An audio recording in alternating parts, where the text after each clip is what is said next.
Hello प्यारे बच्चों, कैसे हैं आप? आशा करती हूँ आप सभी अच्छे होंगे और अच्छे से अपनी पढ़ाई कर रहे होंगे। बहुत इंतज़ार किया है तो थोड़ा-सा और इंतज़ार कर लेंगे बेटा। जैसा कि मैम ने आपको प्रॉमिस किया था कि हम लोग ट्यूसडे, थर्सडे एंड सैटरडेज़ को रात 9 बजे लाइव आएँगे। और कल जैसे ट्यूसडे था तो हमने लाइव आने की कोशिश भी की थी, बट जैसा कि तुम लोगों ने देखा कि स्ट्रीमिंग में लैगिंग बहुत ज़्यादा हो रही थी because of the internet issue. तो कल ऐसा लग रहा था कि बारिश बहुत हो रही है तो उसकी वजह से इंटरनेट में इश्यू आया। लेकिन आज मैंने बहुत कोशिश की इंटरनेट का प्रॉब्लम रिज़ॉल्व करने की। लेकिन बात कुछ ऐसी हुई कि जिस एरिया में आपकी मैम रह रही है ना, वहाँ पर 4G से 5G की जो बैंडविड्थ है वो कन्वर्ट हो रही है, जिसकी वजह से ये जो इंटरनेट का इश्यू है ये 2-4 दिन रहने ही वाला है। तो मुझे ऐसा वाजिब नहीं लगता है कि इस इंटरनेट इश्यू की वजह से कि हम लाइव स्ट्रीम नहीं कर पा रहे हैं, इस कारण हमें अपना सिलेबस थोड़ा-सा भी रोकना चाहिए। तो जब तक ये इंटरनेट का इश्यू जो है वो पूरी तरीके से रिज़ॉल्व नहीं हो जाता, यानी कि मैम जब तक लाइव आना स्टार्ट नहीं कर देती हैं, तब तक हम लोग अपने सिलेबस को बिल्कुल भी नहीं रोकेंगे एंड हम रिकॉर्डेड लेक्चर्स की हेल्प से अपना सिलेबस कंटिन्यू करेंगे और पढ़ना स्टार्ट करेंगे। आई होप आप सभी बच्चे इस बात को समझेंगे और अपनी पढ़ाई के ऊपर पूरा-पूरा ध्यान देंगे।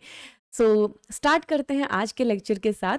जो बच्चे मुझे पहली बार देख रहे हैं बेटा, this is your Rao Bharti ma'am, जिनके साथ आप तैयारी कर रहे हैं अपने जेईई और नीट की कंप्लीट केमिस्ट्री सीख रहे हैं only at the chemistry which is the one stop solution for chemistry. जहाँ पर आपको सारे के सारे चैप्टर के लेक्चर्स प्रोवाइड हो रहे हैं और साथ के साथ as I announced right now कि हम लोग लाइव भी बहुत जल्द स्टार्ट करने वाले हैं, जैसे ही अपना इंटरनेट का इश्यू प्रॉब्लम जो है वो सॉल्व हो जाएगा। उसके साथ साथ सारा का सारा जो कंटेंट है वो आपको टेलीग्राम ग्रुप पर मिल जाता है with the DPPs and their solution. And मैंने अपनी प्रिपरेशन स्ट्रेटजी की वीडियो में आपको बताया था कि हर संडे को हम जो पूरे हफ्ते पढ़ा है उसका एक सेल्फ एनालिसिस टेस्ट भी करेंगे। सो फटाफट चैनल को सब्सक्राइब करेंगे, बेल आइकन को जरूर प्रेस करेंगे, क्योंकि ऑब्वियसली जब आप बेल आइकन को प्रेस करेंगे तभी नोटिफिकेशन आपके पास तुरंत पहुंच जाएगा।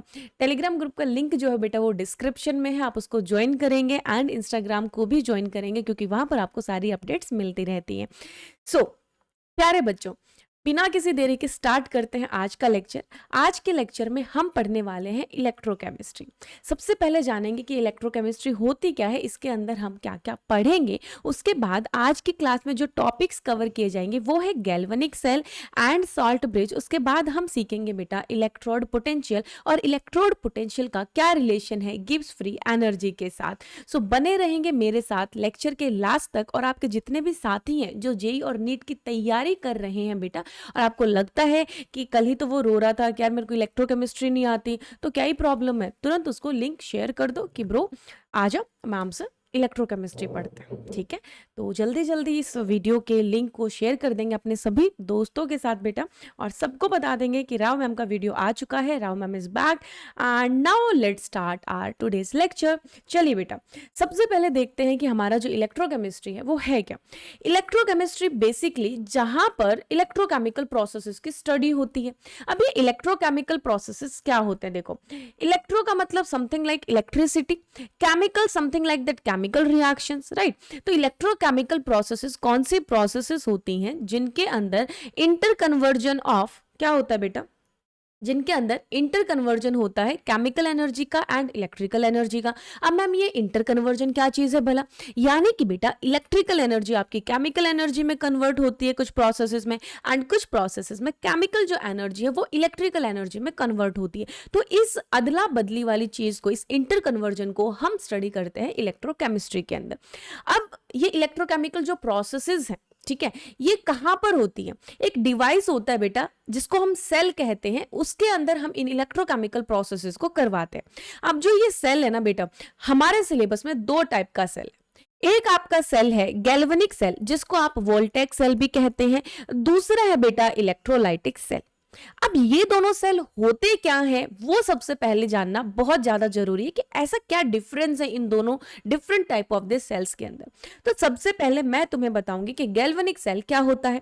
गैल्वेनिक सेल जिसको क्या कहते हैं बेटा, जिसको हम वोल्टेक सेल भी कहते हैं। क्या कहते हैं इसको हम, वोल्टेक सेल भी कहते हैं। ये वो सेल है, ये वो डिवाइस है जिसके अंदर जो केमिकल एनर्जी है ना वो कन्वर्ट होती है किसके अंदर, इलेक्ट्रिकल एनर्जी के अंदर। अब देखो भला, ये केमिकल एनर्जी कहाँ से आएगी? Of course ma'am, chemical reaction से आएगी, कि कोई केमिकल रिएक्शन हो रही है, वहां से जो एनर्जी रिलीज हो रही है वो किस फॉर्म में हो रही है? इलेक्ट्रिकल एनर्जी की फॉर्म में हो रही है। अब मुझे एक बात बताओ, जो केमिकल रिएक्शन है जिसमें से एनर्जी निकलेगी, यानी कि तुम्हें नहीं देनी पड़ रही ना, एनर्जी निकल रही है, ठीक है, तो ऑफ कोर्स वो जो रिएक्शंस होंगे वो कैसी होंगी बेटा? स्पॉन्टेनियस केमिकल रिएक्शंस होंगी। कौन सी रिएक्शन? स्पॉन्टेनियस रिएक्शंस होंगे, यानी जो अपने आप हो जाए, हमें ज्यादा एनर्जी देनी ना पड़े वहां पर, वहां से हमें प्रोडक्ट में कुछ एक्स्ट्रा मिले। और यहाँ पर प्रोडक्ट में एक्स्ट्रा क्या मिल रहा है आपको केमिकल रिएक्शन से? यहाँ से हमें मिल रही है इलेक्ट्रिकल एनर्जी। तो गैल्वेनिक सेल या वोल्टेक सेल जो होते हैं, इनके अंदर आपको बेटा केमिकल रिएक्शन से जो केमिकल एनर्जी निकलती है, और ये केमिकल रिएक्शंस कौन सी बेटा? स्पॉन्टेनियस केमिकल रिएक्शंस है। एंड किस टाइप की रिएक्शन होती है? अब आपके सिलेबस में बहुत टाइप की रिएक्शन है, लेकिन इलेक्ट्रोकेमिस्ट्री के अंदर जो आप पढ़ रहे हो ना, वहां पर जो टाइप ऑफ रिएक्शन है वो है रिडॉक्स रिएक्शन। तो यहां गैल्वेनिक सेल्स के अंदर आपके पास स्पॉन्टेनियस केमिकल रिडॉक्स रिएक्शंस होती हैं, जो केमिकल एनर्जी से क्या प्रोड्यूस कर रही है? केमिकल रिएक्शंस की हेल्प से क्या प्रोड्यूस हो रहा है? इलेक्ट्रिसिटी प्रोड्यूस हो रही है, यानी कि इलेक्ट्रिकल एनर्जी प्रोड्यूस हो रही है। देखो, तुम लोगों ने ना थर्मो के अंदर बेटा एक नाम सुना होगा, गिब्स फ्री एनर्जी, सुना है क्या? सुना ही होगा। थर्मो थोड़ी बहुत तो पढ़ी होगी ना बेटा 11th के अंदर, नहीं पढ़ी है तो बहुत जल्द अपन अपने चैनल के ऊपर भी करने वाले हैं, ठीक है।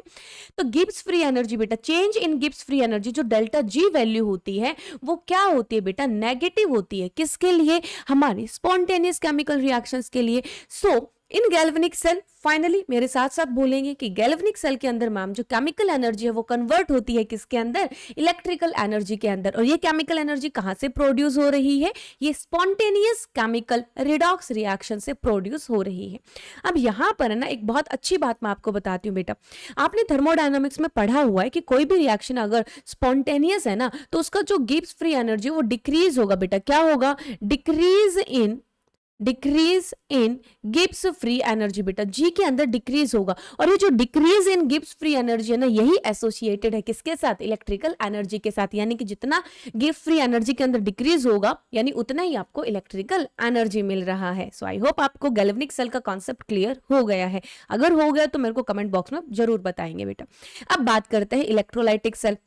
इट इज वेरी ऑब्वियस यार कि अगर तुमने गैल्वेनिक सेल में पढ़ा कि यहां पर केमिकल एनर्जी से क्या मिल रहा है तुम्हें? Electrical energy. तो इलेक्ट्रोलाइटिक सेल डेफिनेटली इसका उल्टा होने वाला है। यहां पर इलेक्ट्रिकल एनर्जी से केमिकल एनर्जी निकलती है बेटा, यानी कि you convert the electrical energy into the chemical energy. अब देखो कमाल की बात क्या है, देखो इलेक्ट्रिकल एनर्जी से क्या करवा रहे हैं आप? कन्वर्ट कर रहे हैं किसके अंदर? Chemical energy. यानी कि तुम इलेक्ट्रिसिटी दे रहे हो ना, क्या दे रहे हो तुम? इलेक्ट्रिसिटी दे रहे हो, वही तो इलेक्ट्रिकल एनर्जी है। अब तुम इलेक्ट्रिसिटी दे रहे हो, तुम अपनी साइड से एनर्जी दे रहे हो, दैट मींस वो प्रोसेस जो केमिकल रिएक्शन हो रही है, जो केमिकल रिडॉक्स रिएक्शन हो रही है, वो डेफिनेटली नॉन स्पॉन्टेनियस होगी मैम, क्योंकि नॉन स्पॉन्टेनियस रिएक्शंस के लिए ही हमें एनर्जी देनी पड़ती है। और वही चीज आप इलेक्ट्रोलाइटिक सेल्स में भी करते हैं। आप इलेक्ट्रिसिटी देते हैं, आप इलेक्ट्रिकल एनर्जी देते हैं, जिसकी हेल्प से केमिकल रिएक्शंस होती हैं बेटा। आई होप आपको ये दोनों पॉइंट्स क्लियर हो गए। सो आज के लेक्चर में हमारा जो फोकस होगा वो होगा गैल्वेनिक सेल के ऊपर। किसके ऊपर? गैल्वेनिक सेल के ऊपर। चलिए आगे बढ़ते हैं। गैल्वेनिक सेल होता क्या है? गैल्वेनिक सेल होता क्या है आपको बता चुकी हूं मैं कि मैम जो केमिकल एनर्जी को कन्वर्ट करता है किसके अंदर? इलेक्ट्रिकल एनर्जी के अंदर बेटा। किसके अंदर कन्वर्ट करता है? इलेक्ट्रिकल एनर्जी के अंदर। यानी कि स्पॉन्टेनियस केमिकल रिडॉक्स रिएक्शंस होती हैं और वहां से कौन सी एनर्जी निकलती है? इलेक्ट्रिकल एनर्जी हमें मिलती है। सो गैल्वेनिक सेल बेटा एक सेल है जो कि कंसिस्ट करता है दो हाफ सेल्स को, यानी कि एक पूरे सेल के अंदर दो अलग अलग कंपार्टमेंट है, दो हाफ सेल है बेटा। उन अलग अलग कंपार्टमेंट को मैंने हाफ सेल बोला। इन हाफ सेल्स को भी एक अलग नाम दिया जाता है। एक को नाम दिया गया है ऑक्सीडेशन हाफ सेल, दूसरे को नाम दिया रिडक्शन हाफ सेल। अब मैम ये तो बहुत ही कॉमन सी बात हो गई है, जब गैल्वेनिक सेल में हम रिडॉक्स रिएक्शन करवा रहे हैं तो ऑफ कोर्स ऑक्सीडेशन और रिडक्शन की बात होगी। तो जो दो कंपार्टमेंट की आप बात कर रही हो, दो हाफ सेल की जो आप बात कर रही हो, उसमें एक of course oxidation half cell होगा और दूसरा क्या होगा? रिडक्शन हाफ सेल होगा बेटा। तो गैल्वेनिक सेल एक ऐसा सेल जिसके अंदर दो अलग अलग कंपार्टमेंट है बेटा, या हम ये बोले दो अलग अलग हाफ सेल है। उसमें से एक हाफ सेल को तुमने नाम दिया है ऑक्सीडेशन हाफ सेल और दूसरे को नाम दिया है रिडक्शन हाफ सेल। कुछ इस तरीके का सेटअप आपको दिखता है। देखो यहां पर ये आपको क्या दिख रहा है बेटा? एक अलग कंपार्टमेंट है, ठीक है, ये इधर एक अलग कंपार्टमेंट है। अब देखो पूरा सेटअप समझो, यहां पर इनके अंदर दो इलेक्ट्रोड यूज होते हैं बेटा। क्या यूज होते हैं? दो इलेक्ट्रोड। एक को हम बोलते हैं एनोड बेटा, क्या बोलते हैं हम? एनोड बोलते हैं। और दूसरे को हम क्या बोलते हैं बेटा? कैथोड बोलते हैं, ठीक है। अब देखो जिन बच्चों ने पढ़ रखा है ना, वो बच्चे कैसे कंफ्यूज होते हैं कि एनोड तो हमेशा नेगेटिव होता है, कैथोड हमेशा पॉजिटिव होता है। और वही फिर जब इलेक्ट्रोलाइटिक सेल पढ़ते हैं ना, तब वो कंफ्यूज हो जाते हैं, यार वहां पर तो नेगेटिव पढ़ा था हमने एनोड को, यहाँ पर पॉजिटिव दे रखा है। तो तुम्हें पता है क्या करना है, तुम्हें कभी भी साइन की हेल्प से एनोड कैथोड को नहीं पहचानना। ये सबसे बड़ा पाप होगा अगर आप एनोड और कैथोड यानी कि इलेक्ट्रोड के नेगेटिव या पॉजिटिव साइन को देखकर अगर आप एनोड कैथोड को एज्यूम कर रहे हैं, तो आप पाप कर रहे हैं बेटा। एनोड क्या होता है? सिंपल सा फंडा है, जहां पर ऑक्सीडेशन होगा ना, वो वाला इलेक्ट्रोड एनोड होगा। जहां पर ऑक्सीडेशन क्या होता है? जहां इलेक्ट्रॉन्स का लॉस होता है, यानी जहां ऑक्सीडेशन होगा बेटा, उसको हम क्या बोलेंगे? वो हमारा एनोड होगा। और जहां पर रिडक्शन यानी गेन ऑफ इलेक्ट्रॉन्स होगा, उसको हम क्या बोलेंगे? कैथोड बोलेंगे। तो सिंपली डिफाइन हो गया कि देखो मैम, ये आपका एक सेटअप है, ये आपका सेल का एक सेटअप है। कौन सा सेल? गैल्वेनिक सेल, जिसके अंदर दो इलेक्ट्रोड है, एक ये वाला इलेक्ट्रोड, एक ये वाला इलेक्ट्रोड। मेटल इलेक्ट्रोड्स होते हैं बेटा, जो कि डिप होते हैं अपने इलेक्ट्रोलाइटिक सॉल्यूशंस के अंदर। यहां पर ये मैंने जिंक का इलेक्ट्रोड लिया, एक कॉमन एग्जांपल लिया बेटा। इस कॉमन एग्जांपल को, जिसके अंदर हम जिंक और कॉपर के इलेक्ट्रोड्स लेते हैं और इनके इलेक्ट्रोलाइटिक सॉल्यूशंस लेते हैं, उस गैल्वेनिक सेल को प्रॉपर एक नाम दिया गया है डैनियल सेल बेटा। डैनियल सेल क्या होता है? जिंक और कॉपर वाला जो सेल होता है बेटा, इसको हम डैनियल सेल बोलते हैं। तो यहां पर देखो, जिंक को डिप किया, उसके इलेक्ट्रोलाइटिक सॉल्यूशन में जिंक सल्फेट का सॉल्यूशन। कॉपर जो इलेक्ट्रोड है बेटा, इसको मैंने डिप किया कॉपर सल्फेट के सॉल्यूशन में। तो यहां पर पहले एज्यूम किया गया, रिएक्शन जो हो रही थी उसको देखा गया कि इस रिएक्शन में हो क्या रहा। ऑफ कोर्स उसके बाद ही तो स्टडी करी गई ना, उसके बाद ही तो हमें बताया गया कि भाई तुम्हें कैसे पहचानना कि कौन सा एनोड होगा, कौन सा कैथोड होगा, जो आज मैं तुम्हें क्लास में बताने वाली हूँ, ठीक है। तो यहां पर देखो, यहां पर अगर मैं बात कर रही हूं कि इधर ये एनोड क्यों है, तो इधर ऑक्सीडेशन ऑब्जर्व किया गया बेटा कि जो जिंक है ना, एनोड के ऊपर क्या होगा बेटा? एट एनोड, एनोड के ऊपर क्या ऑब्जर्व किया गया कि जो आपका जिंक है वो इलेक्ट्रॉन्स का लॉस कर रहा है बेटा, Zn2 पॉजिटिव प्लस 2 इलेक्ट्रॉन्स का लॉस कर रहा है। अगर मैं बात करूं यहां पर कैथोड वाले इस कंपार्टमेंट की, इस हाफ सेल की बेटा, तो यहां पर क्या ऑब्जर्व हुआ? एट कैथोड, कैथोड पर ऑब्जर्व हुआ है गेन ऑफ इलेक्ट्रॉन्स, यानी कि जो कॉपर प्लस 2 आयन है, ये दो इलेक्ट्रॉन्स को गेन करेगा और कॉपर फॉर्म करेगा बेटा। ये दो अलग अलग हाफ रिएक्शंस हैं, हाफ सेल रिएक्शंस हैं। एक रिएक्शन जो एनोड के ऊपर हो रही है, एनोड पर क्या होता है? ऑक्सीडेशन। देखो जरा, क्या मैंने जिंक का ऑक्सीडेशन करवाया है? बिल्कुल करवाया है मैम। इधर जिंक का क्या है? 0 ऑक्सीडेशन नंबर है, इधर क्या है? +2 है। तो जब आपका ऑक्सीडेशन नंबर इंक्रीज करता है, इसका मतलब क्या हो रहा है? इसका मतलब ऑक्सीडेशन हो रहा है। और जहां पर आपका ऑक्सीडेशन नंबर डिक्रीज करता है बेटा, वहां पर आपका क्या होता है? रिडक्शन होता है। तो यहां 0 से +2 में गया, ऑक्सीडेशन नंबर बढ़ रहा है। यहां Cu+2 से Cu कॉपर एलिमेंटल फॉर्म में 0 ऑक्सीडेशन नंबर, +2 से 0 ऑक्सीडेशन नंबर घटा, यानी कि रिडक्शन हुआ। तो ये दोनों क्या है? आपके हाफ सेल रिएक्शन है बेटा, ठीक है। अब बात करते हैं कि इसका फुल सेल रिएक्शन क्या होगा। देखो बेटा, एट एनोड आपने क्या लिखा? एट एनोड आपने लिखा कि जो जिंक है वो गया Zn+2 और यहां पर 2 इलेक्ट्रॉन। और एट कैथोड पर क्या होगा बेटा? कैथोड के ऊपर कॉपर +2 है, वो 2 इलेक्ट्रॉन्स को गेन करके क्या बना रहा है बेटा? कॉपर मेटल बना रहा है। तो जो इंपॉर्टेंट पॉइंट है वो क्या है कि ओवरऑल जो आपके सेल रिएक्शन है, अभी तो आपने एनोड और कैथोड दो हाफ सेल रिएक्शन लिखी है, एक एनोडिक कंपार्टमेंट की लिख दी, एक कैथोडिक कंपार्टमेंट की लिख दी। अब फुल सेल रिएक्शन क्या होगी? एनोड और कैथोड, एनोड पर ऑक्सीडेशन, कैथोड पे रिडक्शन। लेकिन हम क्या करवा रहे हैं? Redox reaction. और रिडॉक्स के अंदर तो दोनों ही तो इन्वॉल्व होंगी। तो एनोड और कैथोड की दोनों रिएक्शंस को मैं मिला दूं तो मेरी फुल सेल की रिएक्शन बन जाएगी। और फुल सेल के अंदर बेटा इलेक्ट्रॉन्स इन्वॉल्व नहीं होते, आपको फुल सेल रिएक्शन के अंदर इलेक्ट्रॉन्स नहीं दिखाई देंगे। इसका मतलब क्या है? देखो जरा, इसको ऐड करो, इधर 2 इलेक्ट्रॉन और इधर 2 इलेक्ट्रॉन कैंसिल हो गए। ओवरऑल रिएक्शन क्या बनी बेटा? जिंक प्लस कॉपर +2 है ना, और इधर बेटा आपका बन गया कॉपर प्लस Zn+2। देखो जरा, क्या इस पूरी सेल रिएक्शन के अंदर आपको इलेक्ट्रॉन्स दिखाई दिए? नहीं दिखाई दिए। इसका मतलब क्या हुआ बेटा? इसका मतलब ये हुआ कि इन अ फुल सेल बेटा, फुल सेल का मतलब जहां एनोड और कैथोड दोनों की रिएक्शंस को कंसीडर किया जाए, जहां ऑक्सीडेशन और रिडक्शन दोनों को कंसीडर किया जाए। अब फुल सेल के अंदर पता है क्या होता है, number of electrons lost at anode, बेटा एनोड के ऊपर जितने इलेक्ट्रॉन्स का लॉस होता है ना, तो number of electrons gain at cathode, बेटा कैथोड के ऊपर उतने ही इलेक्ट्रॉन्स का गेन होगा, यानी कि एनोड के ऊपर जितना लॉस हुआ है ना, सिमिलरली उतना ही गेन होगा बेटा कैथोड के ऊपर। तो एनोड और कैथोड के ऊपर जो इलेक्ट्रॉन्स का इन्वॉल्वमेंट है ना, जो ट्रांसफर है, वो एज इट इज सेम होने वाला है। ठीक है, तो 2 इलेक्ट्रॉन अगर एनोड पर लॉस हुए हैं तो कैथोड पर वही 2 इलेक्ट्रॉन गेन होंगे। इस चीज को दिमाग में बिठा लो कि फुल सेल रिएक्शन के अंदर इलेक्ट्रॉन आपको देखने को नहीं मिलेगा। इलेक्ट्रॉन अगर दिख जाए तो तौबा तौबा कर देना कि नहीं नहीं नहीं, ये फुल सेल तो नहीं हो सकता है। इलेक्ट्रॉन किस में देखते हैं, देखो इसमें इलेक्ट्रॉन दिख गया, ये हाफ सेल है, इसमें भी इलेक्ट्रॉन दिख गया, ये भी हाफ सेल है। कौन कौन से हाफ सेल है, ये एनोडिक हाफ सेल यानी कि ऑक्सीडेशन, और यहाँ पर कैथोडिक यानी कि रिडक्शन हाफ सेल। तो हाफ सेल के अंदर इलेक्ट्रॉन्स दिखेंगे दिखेंगे दिखेंगे, फुल सेल के अंदर नहीं दिखेंगे नहीं दिखेंगे नहीं दिखेंगे, बिल्कुल भी नहीं दिखेंगे। आई होप आपको ये वाली चीज समझ आ गई है बेटा कि जो हमारा गैल्वेनिक सेल है उसके अंदर केमिकल एनर्जी इलेक्ट्रिकल एनर्जी में कन्वर्ट होती है, यानी कि जो स्पॉन्टेनियस केमिकल रिडॉक्स रिएक्शंस हैं वो केमिकल जो एनर्जी रिलीज हो रही है वो किस में कन्वर्ट हो रही है, इलेक्ट्रिकल एनर्जी में कन्वर्ट हो रही है।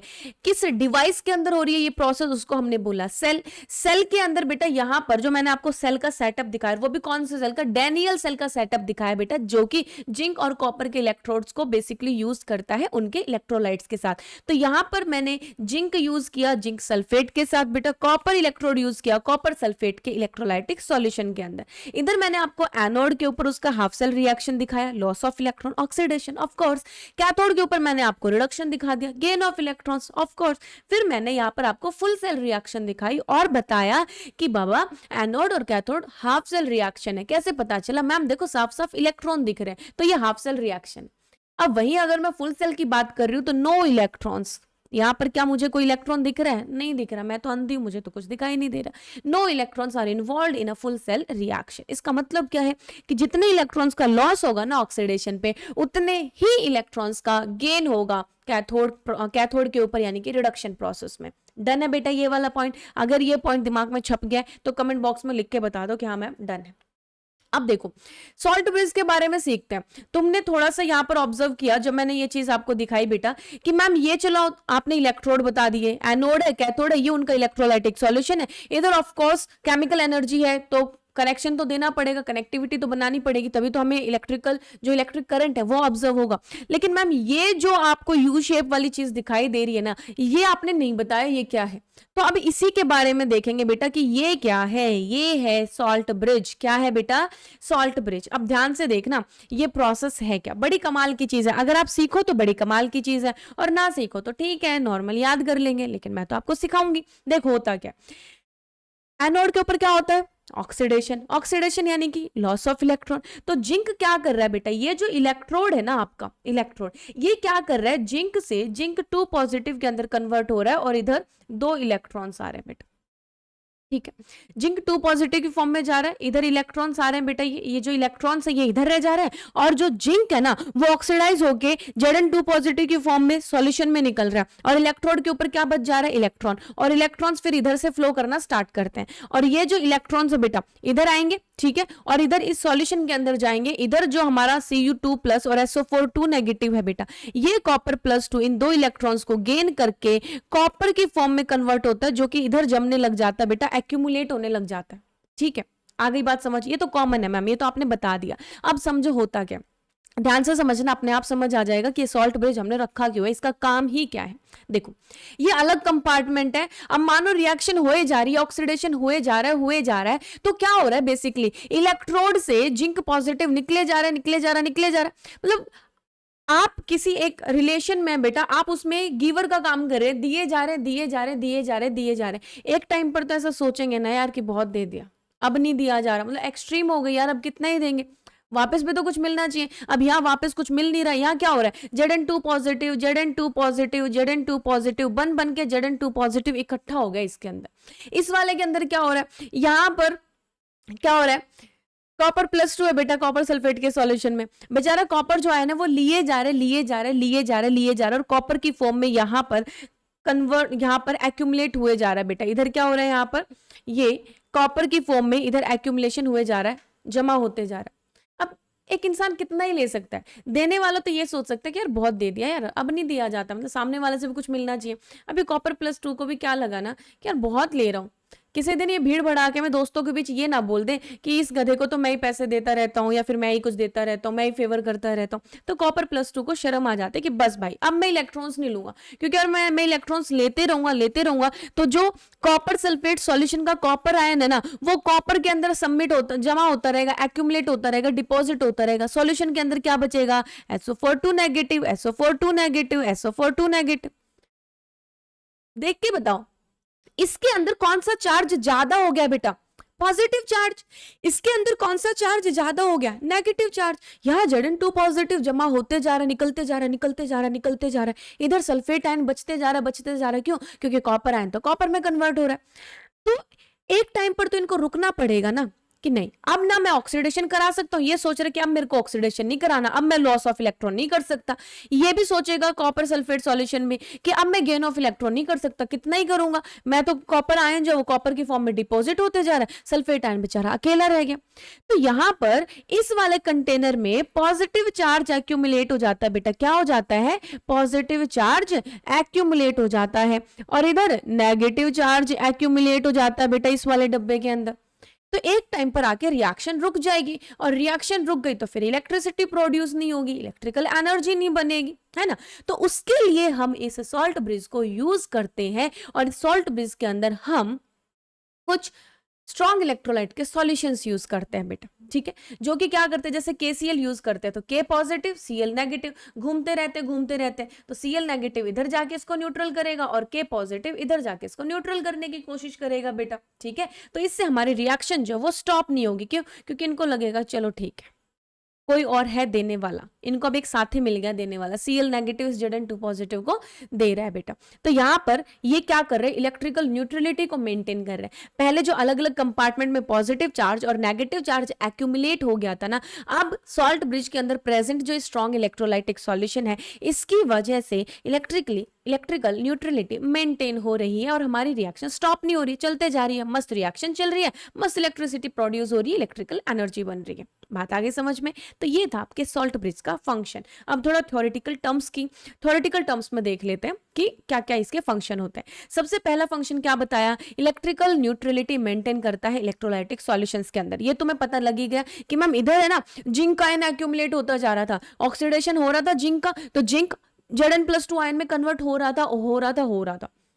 और इधर क्या हो रहा था? कॉपर सल्फेट सॉल्यूशन में कॉपर 2 पॉजिटिव कॉपर के अंदर कन्वर्ट होते जा रहा था तो इधर सल्फेट आयन बच रहा था, तो इधर Zn2 पॉजिटिव अलग डब्बे में एक्यूमुलेट हो रहा है, इधर सल्फेट आयन एक्यूमुलेट हो रहा है, तो रिएक्शन तो रुकी जानी थी। तो हमने सॉल्ट ब्रिज लगा दिया ताकि वहां पर इलेक्ट्रिकल न्यूट्रलिटी मेंटेन हो जाए। दूसरा जो इंपॉर्टेंट पॉइंट है वो है इनर सर्किट को कंप्लीट करता है। अब देखो भला यहां पर तुमने देखा कि इलेक्ट्रॉन्स इधर से इधर ट्रेवल कर रहे हैं, तो इधर से इधर का क्या मतलब है बेटा? इधर भी तो आना चाहिए ना।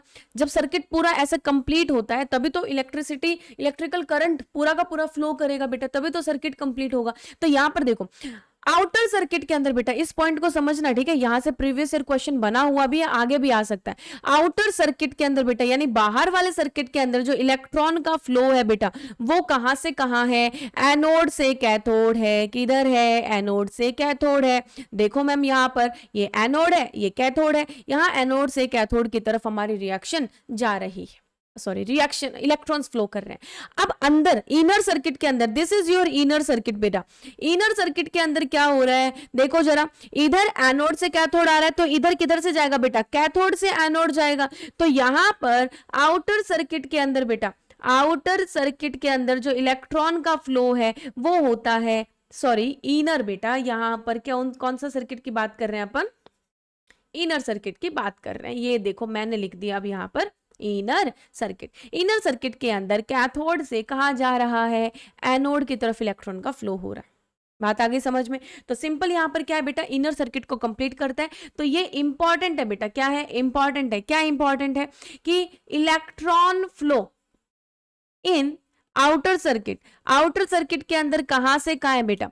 आउटर सर्किट के अंदर है ये एनोड टू कैथोड। कहां है बताओ जरा, कहां से कहां इलेक्ट्रॉन फ्लो कर रहा है? एनोड से कैथोड की तरफ कर रहा है। और इनर सर्किट के अंदर बेटा, इनर सर्किट के अंदर कहां से कहां फ्लो हो रहा है? कैथोड से एनोड की तरफ फ्लो हो रहा है। तो इस चीज को दिमाग में फिट कर लो, it is important, it is a 5 star question. ये लो, बन गया 5 स्टार क्वेश्चन, ठीक है। अब बात करते हैं प्रॉपर्टीज की कि सॉल्ट ब्रिज की क्या क्या कैरेक्टरिस्टिक्स होनी चाहिए, क्या क्या प्रॉपर्टीज होनी चाहिए। पहली तो बेटा ये कि इलेक्ट्रोलाइटिक जो सॉल्ट तुम यूज कर रहे हो सॉल्ट ब्रिज के अंदर, वो केमिकली इनर्ट होना चाहिए, केमिकली अनरिएक्टिव होना चाहिए। इसका मतलब ओवरऑल सेल रिएक्शन, कौन सी रिएक्शन? ओवरऑल रिडॉक्स रिएक्शन बेटा। उस ओवरऑल सेल रिएक्शन के अंदर केमिकली सॉल्ट ब्रिज वाले इलेक्ट्रोलाइट को पार्टिसिपेट नहीं करना है। सॉल्ट ब्रिज वाला जो इलेक्ट्रोलाइट है it will not participate in the overall cell reaction, पहली चीज। दूसरी, जो आयनिक मोबिलिटी है, यानी कि जो आयंस की स्पीड है, जो इधर आपका कटायन इधर, अनायन इधर जा रहा है, कटायन इधर जा रहा है सॉल्ट ब्रिज से, वहां पर जो आयनिक मोबिलिटी है, उन आयंस की जो स्पीड है बेटा, वो लगभग सेम होनी चाहिए। ऐसा नहीं है कि एक बहुत फास्ट भाग रहा है, एक धीरे भाग रहा है, एक फास्ट भाग रहा है, एक धीरे भाग रहा है, ऐसा नहीं। दोनों कटायन और अनायन की, यानी कि अनायन इधर जा रहा है एनोड की तरफ, कटायन जा रहा है कैथोड की तरफ, तो वहां पर जो मोबिलिटी है, जो स्पीड है ना आयंस की, वो क्या होनी चाहिए बेटा? आपकी सेम होनी चाहिए, ठीक है। और स्ट्रॉन्ग इलेक्ट्रोलाइट तुम्हें यूज करने हैं, तो स्ट्रॉन्ग इलेक्ट्रोलाइट जैसे KNO3 हो गया, NH4 2SO4 हो गया बेटा, KCl हो गया, इस तरीके के सॉल्ट आप यूज करेंगे। बताइए जरा, क्या AgCl और LiCl को यूज कर सकते हैं क्या? बिल्कुल नहीं कर सकते हैं, because these are not strong electrolyte, because these are not strong electrolyte. ये क्या नहीं है बेटा? स्ट्रॉन्ग इलेक्ट्रोलाइट नहीं है। आई होप आपको ये चीज समझ आ गई है। डन बेटा। अब आगे बढ़ते हैं, किसी भी फुल सेल की रिएक्शन को सेल की फॉर्म में रिप्रेजेंट कैसे करेंगे? अब रिप्रेजेंट कैसे कर सकते हैं कि हाँ माना जिंक और कॉपर का सेल है, रिप्रेजेंट कैसे करो कि कौन कौन सी रिएक्शंस हो रही है? तो बहुत ही सिंपल सा फंडा है, तुम्हें याद रखना है ABC। क्या याद रखना है बेटा? ABC। ये क्या बात हुई मैम, ये तो बचपन से सीखते हैं, बल्कि हमें तो ABCD तक याद है, आप तो C तक की बात कर रहे हो। तो आपको बस ABC तक ही याद रखना है, किसके लिए? सेल रिप्रेजेंटेशन के लिए। कैसे बेटा? इधर लिखेंगे हम एनोड, यानी कि एनोड की रिएक्शन, फिर आएगा बेटा आपका सॉल्ट ब्रिज। क्या आएगा बेटा? सॉल्ट ब्रिज आएगा, ठीक है। यहां पर ये सॉल्ट ब्रिज हो गया, और बाद में क्या आएगा आपका? कैथोड आएगा। पहले anode, A for anode, B for bridge, C for cathode. आपको याद रखना है ABC। एनोड के ऊपर कौन सी प्रोसेस होती है मैम? ऑक्सीडेशन होती है। कैथोड के ऊपर कौन सी प्रोसेस होती है बेटा? रिडक्शन होती है, ठीक है। तो तुम्हें लेफ्ट साइड में एनोड को रिप्रेजेंट करना है, यानी कि ऑक्सीडेशन हाफ सेल को रिप्रेजेंट करना है, और राइट साइड में आपको रिप्रेजेंट करना है बेटा कैथोड, यानी कि रिडक्शन हाफ सेल को रिप्रेजेंट करना है। बात आई समझ में? तो यहां पर, यहां हो गया बेटा आपका, जैसे मान लेते हैं, क्या मान लेते हैं यहां पर, देखो मान लो जिंक से ही मान लेते हैं, Zn से किस में गया बेटा? ये ऑक्सीडेशन होता है, Zn2 पॉजिटिव, 2 इलेक्ट्रॉन, और कॉपर +2 जो है बेटा वो 2 इलेक्ट्रॉन्स को गेन करके क्या बनाता है? कॉपर बना रहा है। तो आपको पता है यहां लॉस हो रहा है मैम, यानी कि ये एनोड के ऊपर हो रही है, और यहां पर ये गेन हो रहा है, यानी कि मैम ये कैथोड के ऊपर हो रही है। यस और नो बेटा? ठीक है। तो आपको क्या करना है? एनोड वाली रिएक्शन इधर लिखनी है लेफ्ट साइड में, और कैथोड वाली राइट साइड में चेप देनी है। क्या करना है? देखो मैम, Zn से Zn2 पॉजिटिव लिख दिया, लो Zn से Zn2 पॉजिटिव, बन गया एनोडिक हाफ सेल। बीच में सॉल्ट ब्रिज बेटा, 2 पैरेलल लाइन से रिप्रेजेंट करते हो, बीच की 2 पैरेलल लाइन, यानी कि वो सॉल्ट ब्रिज रिप्रेजेंट कर रहा है। इधर कैथोड, यानी कि रिडक्शन रिएक्शन, कॉपर 2+ से कॉपर में कन्वर्ट हो रहा है, ये हो गया बेटा आपका कॉपर 2+ से कॉपर। देखो जरा, जिंक से जिंक 2 पॉजिटिव में गया, 0 से +2 ऑक्सीडेशन हुआ, यहाँ +2 से 0 यानी कि रिडक्शन हुआ। रिडक्शन कैथोड पे होता है, ऑक्सीडेशन एनोड पर। तो इधर एनोड वाला रिएक्शन चिपकाना है, और राइट साइड में कैथोड वाला रिएक्शन चिपकाना है। ये सिंपल आपका सेल रिप्रेजेंटेशन हो जाएगा बेटा, ठीक है। अब आगे बढ़ते हैं, थोड़ा सा इस क्वेश्चन को प्रैक्टिस करते हैं। आपके सामने ना एक ये दे रखी है बेटा, सेल रिप्रेजेंटेशन दे रखी है, मतलब एक सेल को रिप्रेजेंट करके दिया हुआ है, और पूछ लिया कि हाफ सेल रिएक्शन बताओ, कंप्लीट सेल रिएक्शन यानी कि फुल सेल रिएक्शन बताओ। क्या प्रॉब्लम है? क्या इस चीज में कोई दिक्कत आनी चाहिए? नहीं। कब नहीं आनी चाहिए? जब मुझे ये पता है कि सेल को रिप्रेजेंट करते हैं A, B और C से। यानी कि इधर मैम ये एनोड की रिएक्शन होगी यानी कि ऑक्सीडेशन वाली रिएक्शन, और यहां पर मैम ये सी मतलब कैथोड की रिएक्शन यानी कि रिडक्शन वाली रिएक्शन।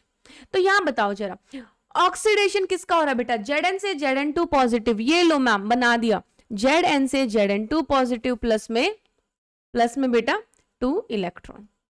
इधर क्या हो रहा है, Fe+3 जो है वो 3 इलेक्ट्रॉन्स को गेन करेगा, तभी तो किस में कन्वर्ट होगा, Fe में कन्वर्ट होगा। अब एक बात बताओ, यहां पर एनोड के अंदर कितने इलेक्ट्रॉन्स का लॉस हो रहा है, 2 इलेक्ट्रॉन का लॉस हो गया। यहाँ कैथोड के ऊपर कितने इलेक्ट्रॉन का गेन हुआ है, 3 इलेक्ट्रॉन का गेन हुआ है। और आपकी मैम ने आपको अभी थोड़ी देर पहले बताया था कि फुल सेल रिएक्शन के अंदर आप बेटा number of electrons involve in the reaction को सेम करना है, जितना एनोड के ऊपर लॉस होगा ना उतना ही कैथोड के ऊपर गेन होगा। इधर एनोड के ऊपर तो 2 इलेक्ट्रॉन का लॉस दिखा दिया, कैथोड के ऊपर 3 इलेक्ट्रॉन का गेन दिखा दिया, ये तो फालतू बात है बॉस, ये तो जमेगा ही नहीं। क्यों नहीं जमेगा, क्योंकि मैम हमें पता है कि number of electrons lost at anode is equal to number of electrons at cathode, gain at cathode, simple बात आई समझ में बेटा।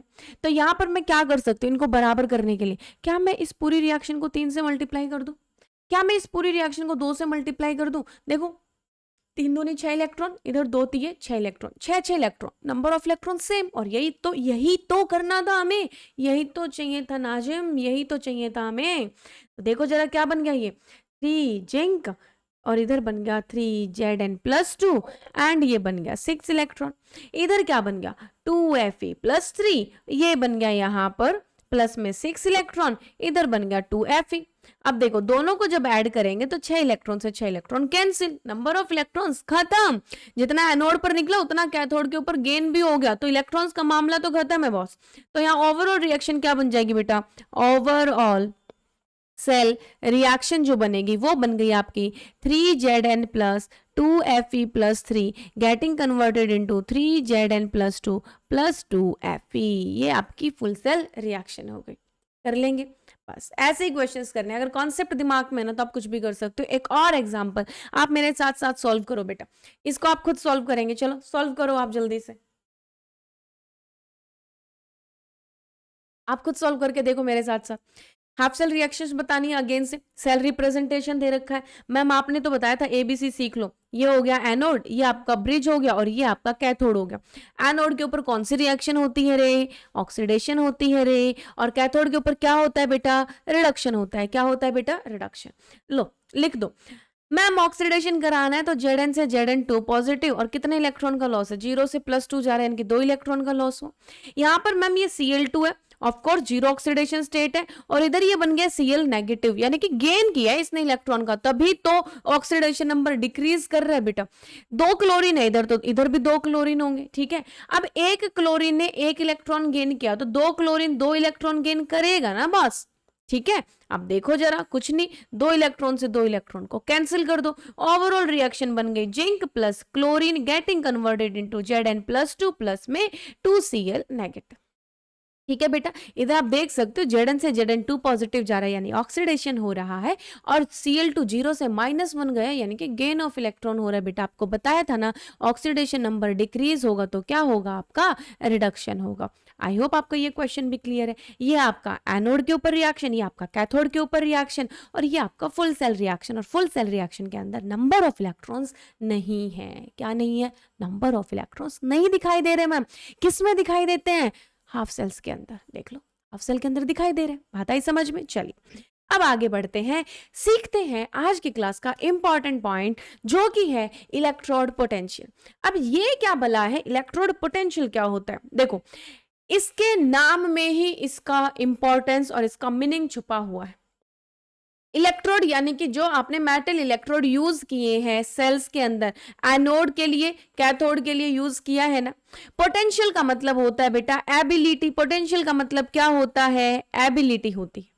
सो tendency of an electrode to lose और गेन ऑफ द इलेक्ट्रॉन्स। बेटा इलेक्ट्रोलाइटिक सॉल्यूशन से कितना जल्दी एनोड कैथोड इलेक्ट्रॉन गेन कर सकता है, या फिर इलेक्ट्रोलाइटिक सॉल्यूशन में एनोड कितना जल्दी इलेक्ट्रॉन का लॉस कर सकता है। जो ये एबिलिटी है ना बेटा इलेक्ट्रोड की टू लूज और गेन दी इलेक्ट्रॉन, इसको बोलते हैं इलेक्ट्रोड पोटेंशियल। बात आई समझ में? सो क्या होती है बेटा, natural tendency of an electrode to lose और gain electron when dipped into its solution is the cause of the electrode potential. दो तरीके के इलेक्ट्रोड पोटेंशियल होते हैं, एक आपका होता है बेटा ऑक्सीडेशन पोटेंशियल। क्या होता है? ऑक्सीडेशन पोटेंशियल, ठीक है। दूसरा होता है बेटा आपका रिडक्शन पोटेंशियल। क्या होता है बेटा? Reduction potential. ऑक्सीडेशन कराने की क्षमता और रिडक्शन कराने की क्षमता, है ना। ऑक्सीडेशन यानी कि इलेक्ट्रॉन का लॉस कराने की टेंडेंसी, और रिडक्शन पोटेंशियल यानी इलेक्ट्रॉन को गेन कराने की टेंडेंसी। ठीक है बेटा, अब देख लो क्वेश्चन के अंदर केवल इलेक्ट्रोड पोटेंशियल लिखा है, वो नहीं बता रहा तुम्हें कि भाई ये ऑक्सीडेशन पोटेंशियल है, ये रिडक्शन पोटेंशियल है।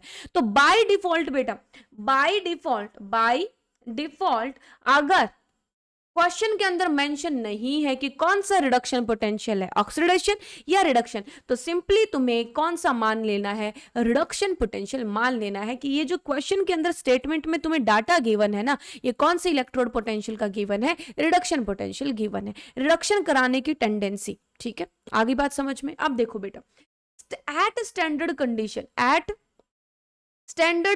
बेटा, जो स्टैंडर्ड कंडीशंस होती है ना टेम्परेचर और प्रेशर की, कौन कौन सी होती है? जो आपका इलेक्ट्रोलाइट का कंसंट्रेशन है बेटा, इलेक्ट्रोलाइट का जो कंसंट्रेशन है बेटा वो क्या होनी चाहिए? 1 मोलर होनी चाहिए। जो आपका टेम्परेचर है बेटा वो कितना होना चाहिए? 298 केल्विन होना चाहिए। प्रेशर जो है वो 180 है। अगर ये सारी कंडीशंस गिवन है, यानी कि स्टैंडर्ड कंडीशंस अगर गिवन है, तो हम इलेक्ट्रोड पोटेंशियल को स्टैंडर्ड इलेक्ट्रोड पोटेंशियल बोलते हैं। क्या बोलते हैं बेटा? स्टैंडर्ड इलेक्ट्रोड पोटेंशियल बोलते हैं, और इसको रिप्रेजेंट करते हैं ई नॉट ऑफ सेल से। किससे रिप्रेजेंट करते हैं बेटा? ई नॉट ऑफ सेल से। ई नॉट ऑफ ऑक्सीडेशन बेटा, ई नॉट ऑफ ऑक्सीडेशन यानी कि स्टैंडर्ड ऑक्सीडेशन पोटेंशियल, और ई नॉट ऑफ रिडक्शन यानी कि standard reduction potential at standard condition. ठीक है, बात समझ आ गई? रिडक्शन इलेक्ट्रोड पोटेंशियल का मतलब एक इलेक्ट्रोड की टेंडेंसी टू लूज और गेन दी इलेक्ट्रॉन्स। दो तरीके, गेन दी इलेक्ट्रॉन्स बेटा। क्या होता है electrode potential? It is the tendency of the electrode to lose और गेन दी इलेक्ट्रॉन्स। ठीक है, दो तरीके की इलेक्ट्रोड पोटेंशियल होती है, एक ऑक्सीडेशन पोटेंशियल, एक रिडक्शन पोटेंशियल। यानी कि ऑक्सीडेशन कराने की टेंडेंसी, इलेक्ट्रॉन का लॉस करने की टेंडेंसी। रिडक्शन पोटेंशियल यानी इलेक्ट्रॉन को गेन करने की tendency. Standard condition 1 atm pressure, 1 molar concentration, 298 kelvin temperature. अगर ये स्टैंडर्ड कंडीशंस के ऊपर बात हो रही है तो हम इलेक्ट्रोड पोटेंशियल को बोलेंगे standard electrode potential, oxidation potential को बोलेंगे स्टैंडर्ड ऑक्सीडेशन पोटेंशियल, और रिडक्शन पोटेंशियल को बोलेंगे स्टैंडर्ड रिडक्शन पोटेंशियल। बात आई समझ में? अब यहां पर देखो आइडेंटिफाई करना है कि कौन सा स्टैंडर्ड रिडक्शन पोटेंशियल है बेटा, कौन सा स्टैंडर्ड रिडक्शन पोटेंशियल है। अब देखो स्टैंडर्ड का मतलब तो बस इतना सा है कि यहाँ पर प्रोसेसेस जो ये सिस्टम जिसकी बात हो रही है ये स्टैंडर्ड कंडीशन के ऊपर है। ठीक है, स्टैंडर्ड ऑक्सीडेशन पोटेंशियल बेटा क्या है? ये आपका standard oxidation potential, standard oxidation potential. अब ये पूछ रहा है कि कौन सा रिडक्शन पोटेंशियल को डिनोट कर रहा है और कौन सा ऑक्सीडेशन पोटेंशियल को। बहुत ही सिंपल सी बात है, Zn से Zn2 पॉजिटिव जा रहा है भाई, ये 0 से +2 ऑक्सीडेशन नंबर बढ़ रहा है। E नॉट Zn से Zn+2 बेटा, यानी कि यहां पर रिएक्शन हो रही है Zn से Zn+2 इलेक्ट्रॉन। साफ साफ देख लो Zn से Zn2 पॉजिटिव में कन्वर्ट हुआ है, यानी कि यहां पर स्टैंडर्ड ऑक्सीडेशन पोटेंशियल गिवन होगी बेटा। दूसरा देखो Cu+2 से कॉपर बना रहा है, ये क्या बना रहा है? Cu+2 से कॉपर, तो +2 से 0 में जाएगा, लॉस ऑफ इलेक्ट्रॉन होगा या गेन ऑफ इलेक्ट्रॉन? देखो मैम ऑक्सीडेशन नंबर घट रहा है +2 से 0, यानी कि रिडक्शन होगा, और रिडक्शन के अंदर गेन ऑफ इलेक्ट्रॉन होता है। तो ये क्या हो जाएगा बेटा? Standard reduction potential. आगे वाला देख लो Cl2 से Cl नेगेटिव, 0 से -1, अगेन आपका जो ऑक्सीडेशन नंबर है वो डिक्रीज हो रहा है, यानी कि ये भी क्या है बेटा? Reduction potential. हाइड्रोजन आयन +1 से 0 में जा रहा है बेटा, +1 से 0 घट गया हमारा रिडक्शन पोटेंशियल, है ना। तो ये भी क्या होगा बेटा, ऑक्सीडेशन नंबर घट गया, तो ये भी क्या होगा, स्टैंडर्ड रिडक्शन पोटेंशियल। बस ये जो है वो स्टैंडर्ड ऑक्सीडेशन पोटेंशियल को शो कर रहा है। आ गई बात समझ में बेटा। तो इस तरीके से आप आइडेंटिफाई कर सकते हैं कि आपको जो ई नोट क्वेश्चन के अंदर गिवन है वो स्टैंडर्ड रिडक्शन पोटेंशियल है या फिर स्टैंडर्ड ऑक्सीडेशन पोटेंशियल। डन। अब यहां पर देखो स्टैंडर्ड ईएमएफ के बारे में पढ़ते हैं बेटा कि ईएमएफ ऑफ द सेल, जो स्टैंडर्ड ईएमएफ है बेटा, यानी कि स्टैंडर्ड कंडीशंस के ऊपर जो इलेक्ट्रोड पोटेंशियल है सेल का, वो कैसे कैलकुलेट करते हैं। होता क्या है, it is the ability of a cell to derive the electrons in the outer circuit. आपने सर्किट देखा ही था बेटा, वो यहाँ पर ये देखो, अगर आपने ये देखा है बेटा, कहाँ गया, ये रहा, तो this is the outer circuit ना, ये क्या है आपका बेटा, आउटर सर्किट है। तो इलेक्ट्रॉन को आउटर सर्किट में फ्लो कराने की जो टेंडेंसी होती है बेटा, उसको हम क्या बोलते हैं, इलेक्ट्रोड पोटेंशियल बोलते हैं। क्या बोलते हैं, electrode potential of the cell बोलते हैं। सेल का इलेक्ट्रोड पोटेंशियल, इलेक्ट्रोड का नहीं, पूरे सेल का इलेक्ट्रोड पोटेंशियल बेटा, ठीक है। अब यहाँ पर देखो, जैसे ई नोट दे रखा है Zn से Zn2 पॉजिटिव, बताओ जरा ये ऑक्सीडेशन पोटेंशियल है या रिडक्शन पोटेंशियल। ई नोट है यानी कि स्टैंडर्ड है, तो अब ये बताओ ओपी है या आरपी, ऑक्सीडेशन पोटेंशियल है या रिडक्शन पोटेंशियल। मैम बहुत सिंपल है, ये इधर 0 है ना, 0 से +2 में जा रहा है, ऑक्सीडेशन नंबर क्या हो रहा है मैम, ऑक्सीडेशन नंबर बढ़ रहा है। क्या हो रहा है, बढ़ रहा है, इंक्रीज, तो क्या होगा ऑक्सीडेशन। ऑक्सीडेशन नंबर अगर क्या हो बेटा, डिक्रीज हो, तो क्या होगा यहाँ पर रिडक्शन होगा। अब यहाँ 0 से +2 में गया, बढ़ गया, तो ऑक्सीडेशन होगा ना। तो ये क्या गिवन है बेटा, ऑक्सीडेशन पोटेंशियल गिवन है, वो भी कौन सा, स्टैंडर्ड ऑक्सीडेशन पोटेंशियल। यहाँ +2 से 0 में जा रहा है बेटा, ऑक्सीडेशन नंबर घट रहा है, +2 से 0, +2 +1 0, घट गया, रिडक्शन हो गया, तो ये क्या है आपका स्टैंडर्ड रिडक्शन पोटेंशियल। देखो अगर तुम लोगों को समझ आ रहा है तो कमेंट बॉक्स में लिख के जरूर बता दो कि हाँ मैम समझ आ रहा है, सब बढ़िया चल रहा है। और अगर कोई दिक्कत आ रही है, कोई भी प्रॉब्लम आ रही है कि मैम ये चीज ऐसे हो रही है वैसे हो रही है, तो आपको पता ही है आपके सजेशंस जो हैं वो कमेंट बॉक्स में हमेशा वेलकम्ड है। तो फटाफट कमेंट बॉक्स में लिख के बता दो। और अगर तुमने अपने दोस्तों को नहीं बताया ना अपने डी केमिस्ट्री के बारे में, अपनी इलेक्ट्रोकेमिस्ट्री की क्लासेस के बारे में, तो उनके साथ ये लिंक है ना जल्दी से शेयर कर दो, ठीक है, जल्दी जल्दी शेयर कर दो। तब तक मैं आगे बढ़ लेती हूँ। देखो बेटा शेयर कर दिया ना, चलो अब पढ़ो यहाँ पर फटाफट। ई नॉट ऑफ सेल यानी कि पूरे ओवरऑल सेल की जो रिएक्शन हो रही है उसका ईएमएफ कैसे कैलकुलेट करेंगे बेटा, बहुत ही सिंपल है।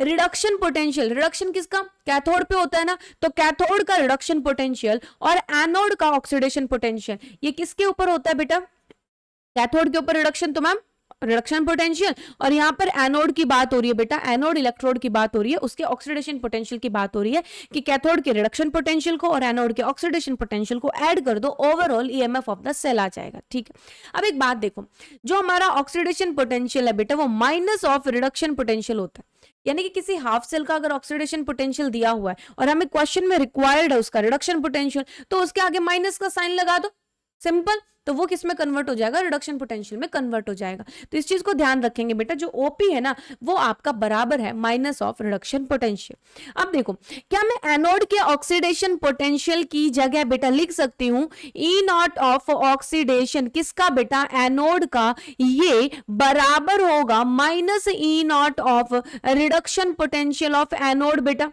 यस और नो।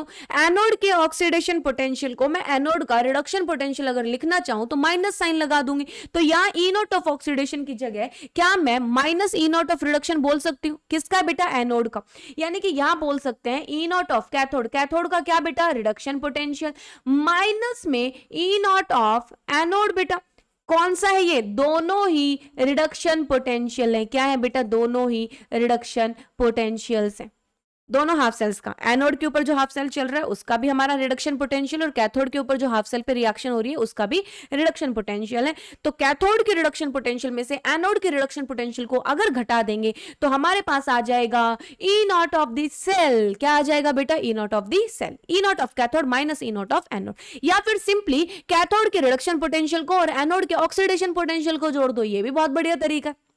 बात आई समझ में। तो दोनों में से एक ही फॉर्मूला पकड़ना है तुम्हें, कोई भी फॉर्मूला पकड़ लो, उसी फॉर्मूला के चिपक के चलना है बेटा। ऐसा नहीं है कहीं पर तो तुम ये वाला लगा दे रहे हो और कहीं पर ये वाला लगा दे रहे हो। मैंने ये वाला पकड़ा हुआ है तो मैं इसी के हिसाब से चलती हूँ, आप ये पकड़ रहे हो तो इसी के हिसाब से चलो, समझाऊंगी मैं आपको दोनों ही बेटा, ठीक है। मैं ये वाला यूज करती हूँ अपनी नॉर्मल लाइफ में, जब मेरे को पढ़ना होता है, मेरे को न्यूमेरिकल्स निकालने होते हैं, या फिर जब मैंने न्यूमेरिकल्स निकाले थे पहले भी अपनी तैयारी के टाइम पर, आईआईटी के टाइम पर, तो ये वाला फॉर्मूला मैंने यूज किया था बेटा, सिंपल, ठीक है।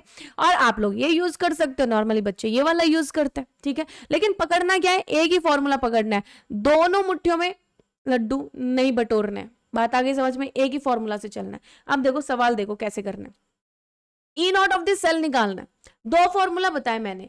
ई नॉट ऑफ सेल के लिए दो फॉर्मूला लगा दो, या तो ई नॉट ऑफ रिडक्शन बेटा, ई नॉट ऑफ रिडक्शन यानी कि कैथोड का रिडक्शन पोटेंशियल बेटा, प्लस में E naught of oxidation, oxidation potential किसका बेटा, एनोड का, इन दोनों को ऐड कर दो। या फिर बेटा E naught of cathode minus E naught of anode, और दोनों ही क्या होंगे बेटा, बोथ आर रिडक्शन पोटेंशियल, दोनों के रिडक्शन पोटेंशियल वैल्यूज होने चाहिए। अब देखो मुझे ये वाला पैटर्न, ये वाला जो फॉर्मूला, ये अच्छा क्यों लगता है, क्योंकि मैं सिंपली ऐसे सॉल्व करती हूँ। मान लो ई नॉट ऑफ जेड एन से जेड एन टू पॉजिटिव दे रखा है बेटा एक्स, और ई नॉट ऑफ सी यू से सी यू प्लस टू दे रखा है वाई। दोनों का क्या दे रखा है ये बताओ पहले। ये जिंक से जिंक आयन में जा रहा है, 0 से +2, ऑक्सीडेशन हो रहा है ना, ऑक्सीडेशन नंबर बढ़ रहा है, यानी कि ये भी ओपी दे रखा है, और यहां पर Cu भी 0 से +2 जा रहा है, तो ये भी ओपी दे रखा है। दोनों ही हाफ सेल रिएक्शंस का ऑक्सीडेशन पोटेंशियल दे रखा है, ठीक है। मुझे क्या चाहिए, मुझे चाहिए रिडक्शन, इस फॉर्मूला में पुट करने के लिए चाहिए दोनों का रिडक्शन पोटेंशियल। रिडक्शन पोटेंशियल तो तुम्हें पता है ना, क्या पता है रिडक्शन पोटेंशियल के बारे में, कि जो रिडक्शन पोटेंशियल है वो बराबर होता है माइनस ऑफ ओपी।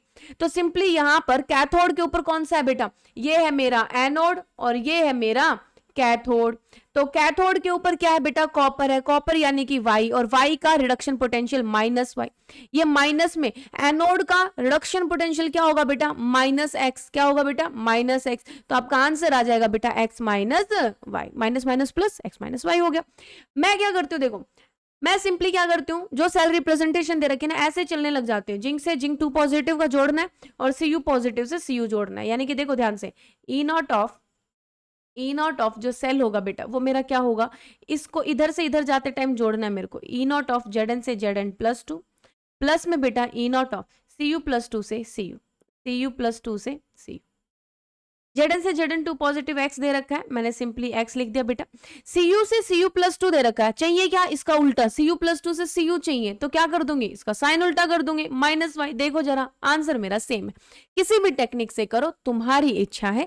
या तो तुम कैथोड माइनस एनोड कर लो दोनों के रिडक्शन पोटेंशियल की टर्म्स में, या फिर तुम कर लो बेटा कैथोड का रिडक्शन पोटेंशियल और एनोड का ऑक्सीडेशन पोटेंशियल, दोनों को जोड़ दो। मैंने भी तो यही किया है, एनोड का ये क्या है, ऑक्सीडेशन पोटेंशियल, कैथोड का ये क्या है, रिडक्शन पोटेंशियल, दोनों को ऐड कर दिया, सिंपली आंसर आ गया मेरा। तो आप इन दोनों में से कोई भी मेथड चूज कर सकते हो, एक की उंगली पकड़ लो और उसी से सारे सवाल सॉल्व कर दो बेटा, ठीक है। चलिए अब इंपॉर्टेंट फैक्ट समझो बेटा, यहाँ पर क्या है, ई नॉट ऑफ सेल, क्या कर रहे हो तुम, बेसिकली कैथोड माइनस एनोड कर दिया, या फिर ई नॉट ऑफ रिडक्शन प्लस में ई नॉट ऑफ ऑक्सीडेशन कर दिया। क्या कर रहे हो, जोड़ रहे हो, घटा रहे हो, सिंपल फंडा कर रहे हो। लेकिन कमाल की बात ये है ना कि ये इंटेंसिव प्रॉपर्टी है, ये independent of amount of substance होती है। क्या होती है बेटा, independent of amount of substance होती है, क्या आपकी ई नॉट ऑफ सेल और ई सेल, इसको तुम नहीं ऐड कर सकते हो।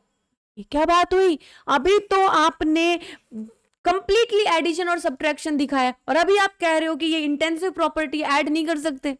यही तो आज की क्लास का मैजिक है, ये हम लास्ट में सीखेंगे, लास्ट में यानी कि 2 टॉपिक के बाद ही, 2 स्लाइड के बाद ही सीखेंगे, ठीक है, टेंशन मत लो, सिखा दूंगी आपको। पहले इस क्वेश्चन को करो कि independent of amount of substance का मतलब क्या है। देखो बेटा यहाँ जेडन से जेडन 2 पॉजिटिव क्या है बेटा, ये एबीसी यानी कि मैम ये एनोड है और सी यानी कि ये कैथोड है। तो एनोड के ऊपर क्या होगा बेटा, रिएक्शन एट एनोड, एनोड के ऊपर आपकी रिएक्शन हो रही है जेडन से जेडन 2 पॉजिटिव +2 इलेक्ट्रॉन, और यहां पर कैथोड के ऊपर क्या हो रहा है बेटा, एट कैथोड क्या हो रहा है, Ag+ से 1 इलेक्ट्रॉन गेन किया और ये क्या बना लिया, Ag बना लिया।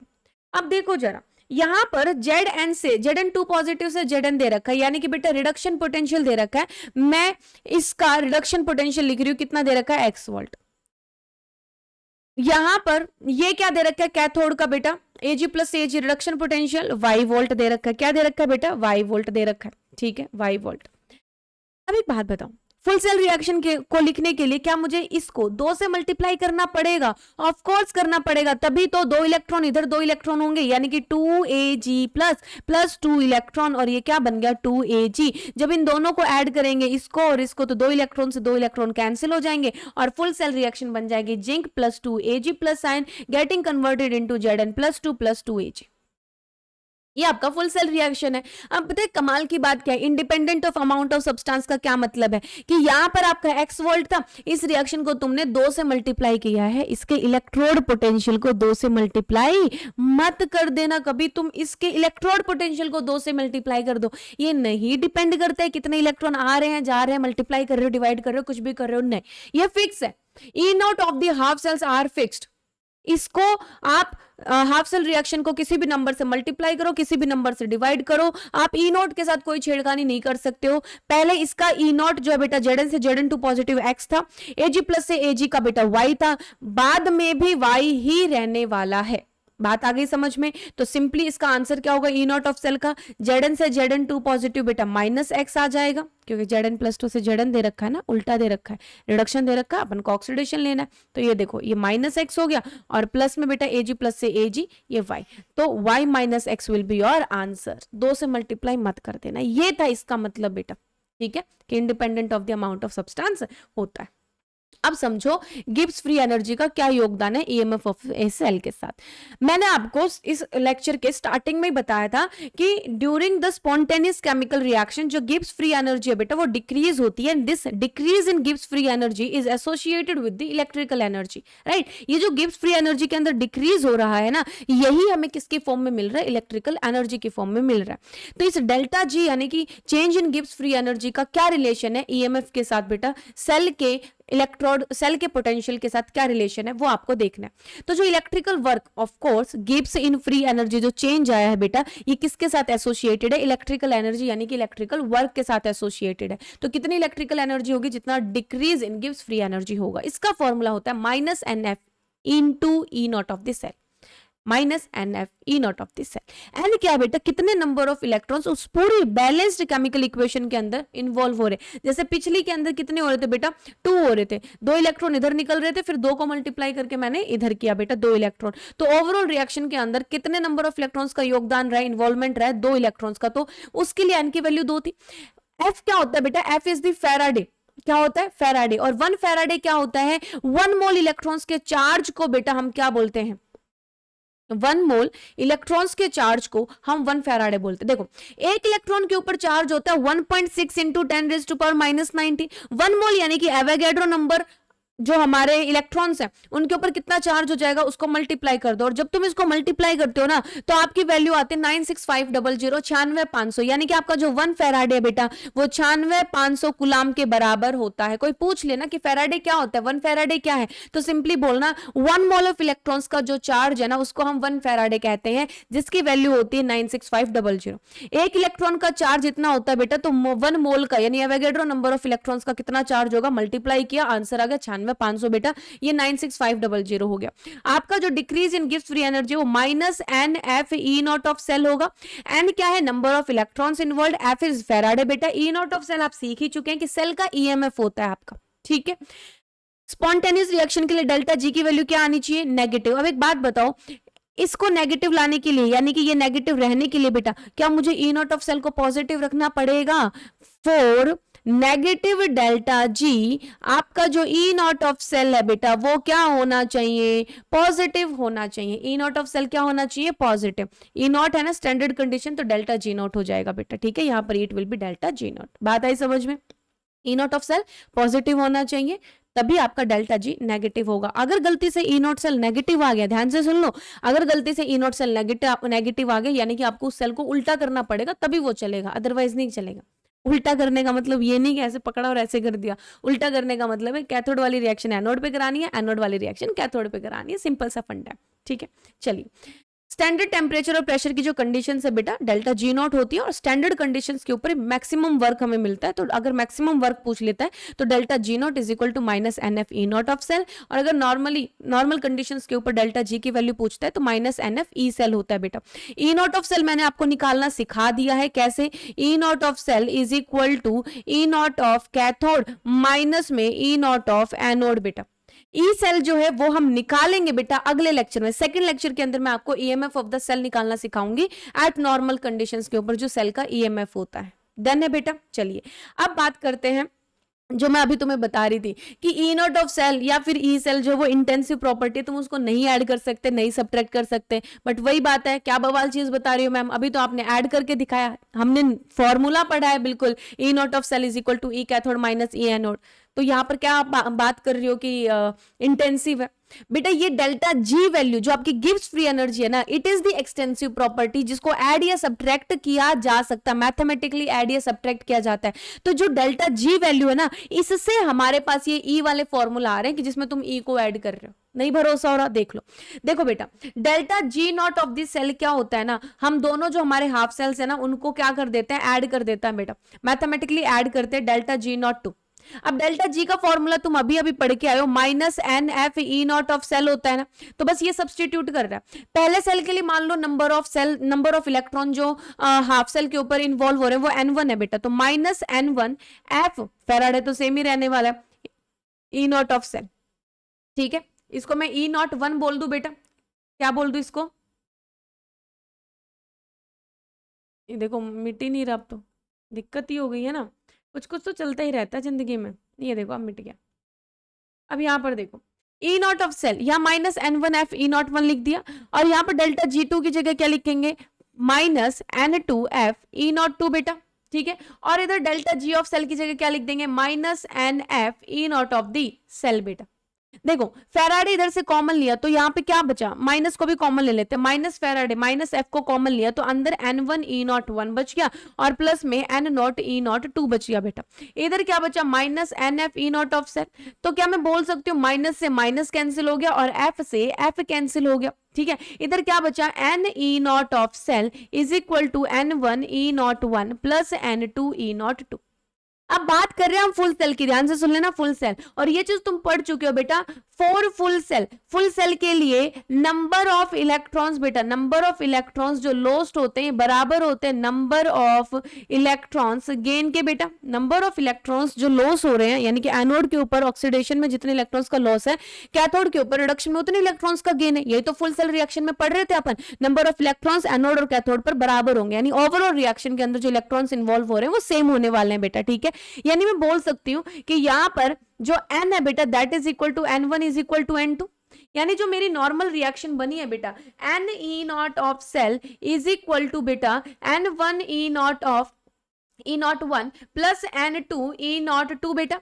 जब मैं कह रही हूं कि n1 और n2 बराबर है n के, तो ये सारे कैंसिल हो जाएंगे, तो क्या बचेगा, E naught of cell is equal to E naught one plus E naught two. और बेटा जी आपने सबसे पहले जो फॉर्मूला पढ़ा था ना ई नॉट सेल कैलकुलेट करने का, वो यही पढ़ा था कि कैथोड वाले सेल का रिडक्शन पोटेंशियल और एनोड वाले सेल का ऑक्सीडेशन पोटेंशियल दोनों को ऐड कर दो तो ई नॉट ऑफ सेल आ जाएगा। नाउ आई होप कि आपको ये चीज समझ आ गई है कि जो ई नॉट ऑफ सेल है ना बेटा, ये डेल्टा जी वाले फॉर्मूला से आया, खुद से नहीं आया, ये इंटेंसिव प्रॉपर्टी होती है, बट हम ऐड कर रहे हैं तो कहां कर रहे हैं, हम ऐसे ही ऐड नहीं कर रहे, हम डेल्टा जी से ऐड कर रहे हैं। अब बात कर लेते हैं बेटा हाफ सेल की, किसकी बात करते हैं बेटा, हाफ सेल की बात कर लेते हैं। तो यहां पर देखो हाफ सेल क्या हो जाएगा, हाफ सेल के अंदर n1 is not equal to n2, it is not equal to n बेटा।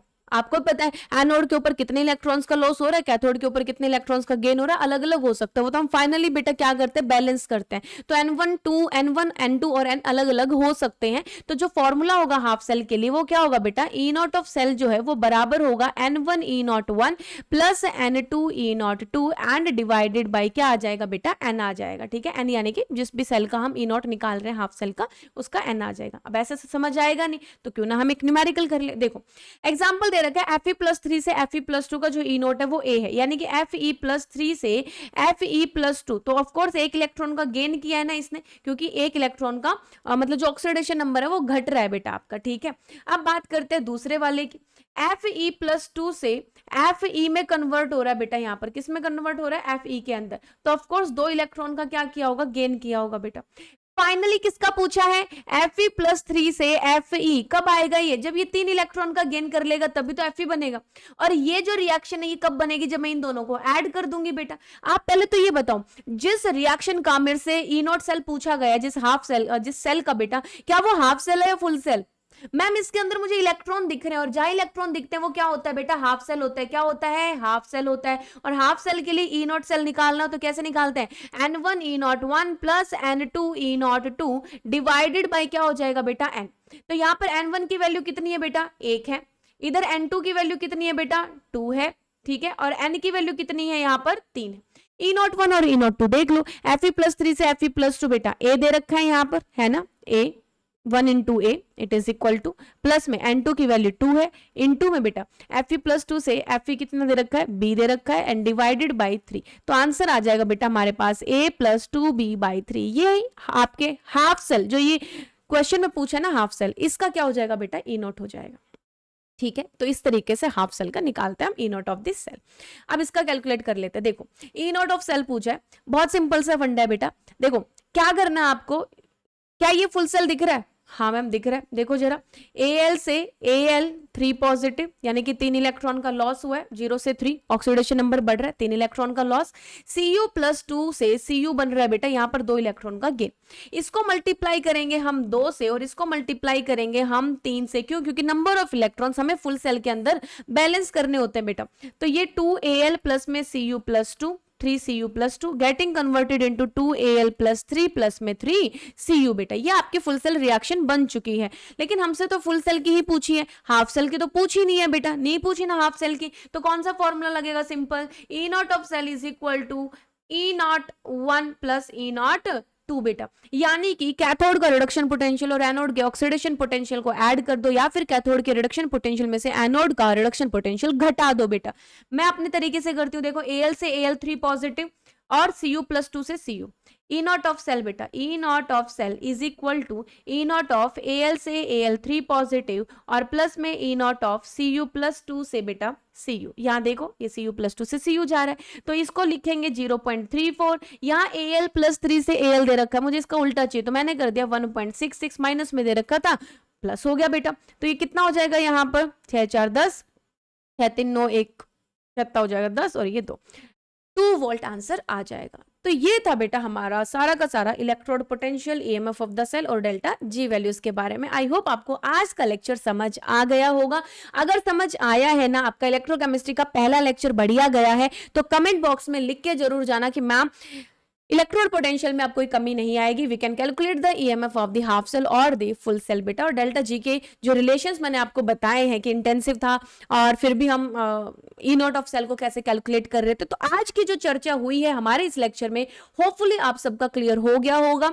अगर फिर भी कोई डाउट है तो अपना इंस्टाग्राम हैंडल है बेटा theChemistry1411, जिसका लिंक आपको डिस्क्रिप्शन में मिला हुआ है, तुरंत जाओ ज्वाइन करो, बेझिझक होकर मैसेज करो।